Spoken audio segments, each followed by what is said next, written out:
महात्मा गांधी, जिन्हें आज पूरा भारत उनके अच्छे कामों की वजह से याद करता है।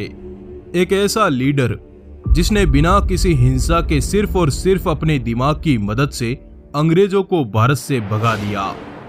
जहां एक और अहिंसा का पाठ पढ़ाने वाले गांधी जैसे महान इंसान ने हमारे देश में जन्म लिया, वहीं दूसरी ओर नाथूराम गोडसे जैसे गांधी के हत्यारे ने भी हमारे देश में जन्म लिया। भले ही इतिहास में नाथूराम गोडसे को एक बहुत ही सनकी आदमी बताया जाता हो, पर सच्चाई तो यह है कि आज हमारा देश महात्मा गांधी और नाथूराम गोडसे के बीच बटा हुआ है। जहां कुछ लोग नाथूराम गोडसे को हत्यारा मानते हैं, तो वहीं कुछ लोग ये भी मानते हैं कि नाथूराम गोडसे ने महात्मा गांधी को मारकर अच्छा किया। पर क्या सच में नाथूराम गोडसे ने महात्मा गांधी को मारकर अच्छा किया था? और ऐसी क्या मजबूरी आ गई कि गोडसे को अपने आदर्श गांधी जी को ही मारना पड़ा?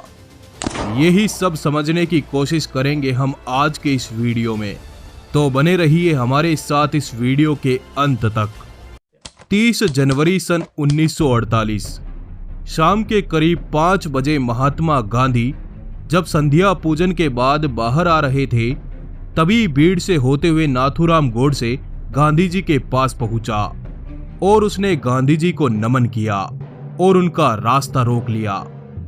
ये सब देखकर गांधी जी की बेटी मनु ने गोडसे को साइड हटने को कहा, पर फिर भी नाथूराम गोडसे वहां से नहीं हटा और उसने गांधी जी को धक्का दे दिया।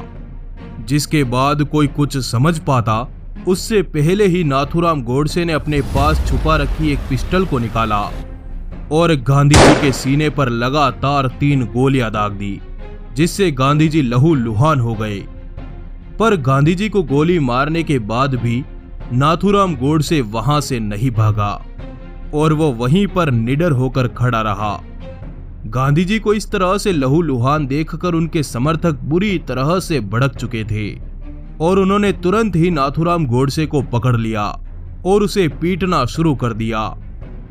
एक ओर गांधी जी लहूलुहान पड़े थे, वहीं दूसरी ओर उनके समर्थक उनके ही विचारों की हत्या कर रहे थे और हिंसा के रास्ते पर उतर चुके थे। काफी देर तक भीड़ नाथूराम गोडसे को पीटती रही, जिसके बाद पुलिस ने बड़ी मुश्किल से नाथूराम गोडसे को भीड़ से छुड़ाया और गिरफ्तार कर लिया। जिसके बाद ये खबर मीडिया और अखबारों में तेजी से फैल गई कि गोडसे ने गांधी जी की हत्या कर दी। पर दोस्तों, हम आपको बता दें कि गोडसे का ये गांधी जी को मारने का पहला प्रयास नहीं था, बल्कि इससे 10 दिन पहले यानी कि 20 जनवरी 1947 को भी गोडसे ने गांधी जी को मारने का प्रयास किया। दरअसल 20 जनवरी सन 1947 को जब गांधी जी एक सभा को संबोधित कर रहे थे, तब नाथूराम और उनके साथियों ने इस सभा में अचानक एक ग्रेनेड फेंक दिया, जिससे भगदड़ मच गई और सभी लोग इधर उधर भागने लगे। और यही नाथूराम गोडसे और उनके साथियों का प्लान था। उन्होंने सोचा था कि जब भीड़ गांधी जी से अलग हो जाएगी तो वो दूसरा ग्रेनेड गांधी जी पर ही फेंक देंगे, जिससे उनकी मौत हो जाएगी। मगर दूसरा ग्रेनेड फेंकने से पहले ही नाथूराम गोडसे के एक साथी दिगंबर बाड़के ने ग्रेनेड फेंकने से मना कर दिया और वो काफी डर गया, जिसकी वजह से नाथूराम गोडसे और उनके साथियों को वहां से भागना पड़ा। मशहूर लेखक अशोक कुमार पांडे अपनी किताब उसने गांधी को क्यों मारा में बताते हैं कि इसके बाद नाथूराम गोडसे ने अपने एक साथी के साथ दिल्ली से कानपुर के लिए ट्रेन पकड़ ली थी। मगर इस ट्रेन में बैठने के बाद नाथूराम गोडसे को काफी पछतावा हो रहा था और इसी ट्रेन में बैठकर उसने ये प्रण लिया कि अगली बार वो गांधी को खुद अपने हाथों से मारेगा और किसी पर निर्भर नहीं रहेगा। और इसके 10 दिनों के बाद ही नाथूराम गोडसे ने गांधी जी को खुलेआम गोलियों से भून दिया। पर आपको जानकर हैरानी होगी कि गोडसे खुद कभी गांधी जी का बहुत बड़ा प्रशंसक था और वो गांधी जी को अपना आदर्श मानता था। पर सवाल ये है कि गोडसे ने गांधी को क्यों मारा? इस सवाल का जवाब गोडसे ने कोर्ट में दिया। दरअसल जब गोडसे को गिरफ्तार किया गया तो कोर्ट में पेश होते ही गोडसे से पूछा गया कि आखिर उसने महात्मा गांधी को क्यों मारा। तो इसके जवाब में उसने कहा कि गांधी जी को मारने के लिए उसके पास कई वजह थी। गोडसे के अनुसार गांधी जी ने हमेशा से ही देश के भोले भाले हिंदुओं के साथ नाइंसाफी की और वो हमेशा मुस्लिमों के हितों में फैसले लेते। यहां तक कि नाथूराम गोडसे गांधी जी को भारत के बंटवारे का कारण भी मानता था। गोडसे के अनुसार गांधी जी वक्त वक्त पर हिंदुओं के सामने तो अनशन करके अपनी हर बात मनवा लेते, पर उन्होंने पाकिस्तान की मांग करने वाले मुस्लिमों के आगे कभी अनशन नहीं किया।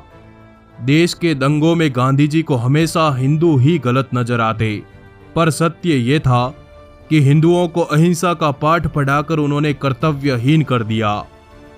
आगे गोडसे ने कहा कि मुझे गांधी जी को मारने का कोई भी पछतावा नहीं है, और कोई माने या न माने, मैं तो यही मानता रहूंगा कि मैंने गांधी जी को मारकर सही किया, क्योंकि वो इसी लायक थे। इस तरह कोर्ट में गोडसे का बयान हुआ। पर दोस्तों, हम आपको बता दें कि जिस तरह नाथूराम गोडसे गांधी जी को भारत के विभाजन का कारण समझता था, पर ऐसा नहीं था। गांधी जी चाहते थे कि देश में हिंदू और मुसलमान साथ मिलकर रहे, विभाजन न हो, इसलिए उन्होंने जिन्ना को भी बहुत समझाया, पर जिन्ना नहीं माना और उसने डायरेक्ट एक्शन डे की घोषणा कर दी, जिसके बाद देश भर में भयंकर दंगे हुए और गांधी जी को आखिरकार देश का बंटवारा स्वीकारना पड़ा। बंटवारे के बाद भी गांधी जी यही चाहते थे कि मुसलमान अगर चाहे तो भारत में ही रहे, और गांधी जी की बदौलत ही करोड़ों मुसलमान भारत में रुक गए और अपनी जमीन छोड़ने को मजबूर नहीं हुए। पर यह बात गोडसे को नहीं जमती थी, क्योंकि गोडसे की चाह थी कि जब भारत का विभाजन ही धर्म के आधार पर हुआ तो भारत में एक भी मुसलमान को क्यों रहने दिया जाए। कुल मिलाकर इन बातों के कारण ही कुछ लोग गोडसे को देशभक्त कहकर गले लगाते हैं, तो कुछ लोग एक हत्यारा समझते हैं। पर दोस्तों, गांधी जी का जीवन भी इतना साफ सुथरा नहीं था कि लोग उन पर सवाल न उठाए। गांधी जी ने भी कई ऐसे फैसले लिए जो उन्हें नहीं लेने चाहिए, लेकिन क्या गांधी जी के इन फैसलों की वजह से उनकी हत्या कर देने का फैसला सही था? इस पर आपके क्या विचार हैं? खैर, गांधी जी की हत्या करने के बाद गोडसे को भी फांसी की सजा सुनाई गई। तो इन सारी बातों में आप क्या कहेंगे? गोडसे ने सही किया या गलत? कमेंट में जरूर लिखें। दोस्तों, इस वीडियो को लाइक जरूर करें। आपका आभार, धन्यवाद। जुड़े रहिए।